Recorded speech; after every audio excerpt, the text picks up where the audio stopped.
500 वर्ष पहले बाबर के एक सिपह सालार ने जो कुंभ अयोध्या में किया था, जो काम संभल में किया था, और जो काम आज बांग्लादेश के अंदर हो रहा है, तीनों की प्रकृति, तीनों का डीएनए एक जैसा है। उन्हीं की जो जीन्स है वे आज भी हैं, जो जाति के नाम पर राजनीति करके सामाजिक ताने बाने को छिन्न भिन्न करने का प्रयास कर रहे हैं। सर, योगी जी को लेकर के आपने ट्वीट किया है, जो उन्होंने कहा था उस पर आप क्या कहेंगे?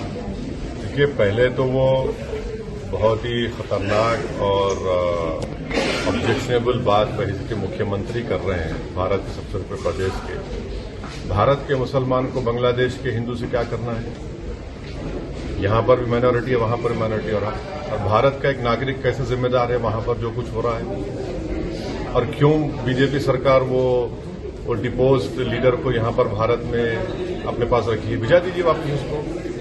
दूसरी बात यह कि मुख्यमंत्री रहते वो संबल के इशू जो सब्सिडीज है उसको इन्फ्लुएंस करना चाह रहे, जो बिल्कुल ही गलत है, गैर अखलाकी बात है। तीसरी बात यह कि संबल का इशू जो है वो तो 1779 में खत्म हो 1800 में खत्म हो चुका है। लॉ का एक रेस जुडिकिटा है। रेस जुडी का मतलब जो इशू डिसाइड हो चुका है उसको आप दोबारा नहीं कर सकते। और चौथी बात ये बाबरी मस्जिद के बारे में वो झूठ बोल रहे हैं। सुप्रीम कोर्ट ने कहा कि वहां पर मंदिर को नहीं तोड़ा गया था। अब डीएनए किसका कराएंगे? आप तो प्रकाश के हैं और आप डीएनए की आप बात कर रहे हैं। असदुद्दीन ओवैसी ने ट्वीट कर लिखा, योगी ने आज बांग्लादेश के अल्पसंख्यकों, बाबरी मस्जिद और संभल के बारे में कुछ बेतुकी बातें की। किसी भी अल्पसंख्यक को कहीं भी सताया नहीं जाना चाहिए, लेकिन बांग्लादेशी हिंदुओं के साथ हो रहे दुर्व्यवहार का भारतीय मुसलमानों से क्या लेना देना है? या फिर उनका मतलब यह है कि यहाँ के मुसलमानों को बंधक बना लिया जाना चाहिए?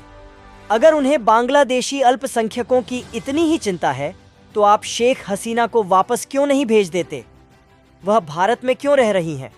खुद सुप्रीम कोर्ट ने माना है कि इस बात का कोई सबूत नहीं है कि बाबरी मस्जिद किसी मंदिर को तोड़कर बनाई गई थी।